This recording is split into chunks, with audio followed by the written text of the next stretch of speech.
Dahil katuwang din sa pagpapatupad ng batas ang Philippine Coast Guard, meron na silang Criminal Investigation Manual na magsisilbing gabay.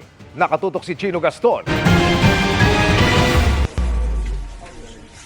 Mga tauhan ng Philippine Coast Guard ang nakahuli ng mga undocumented Chinese sa isang dredging vessel sa Mariveles, Bataan noong Nobyembre 2024. Sa inspeksyon nila sa barko, may mga natagpuan din umanong ilang uniform ng People's Liberation Army ng China.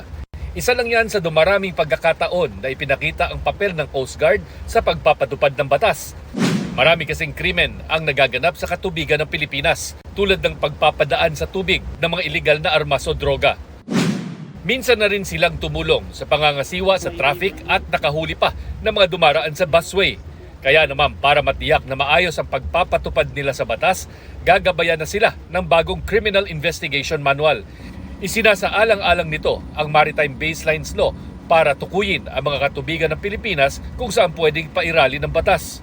Hindi lamang sa karagatan natin, kundi pati sa iba't ibang roles. Bawa, yung ating EDSA busway, yung mga nahuhuling mga bus driver na gumagamit ng droga.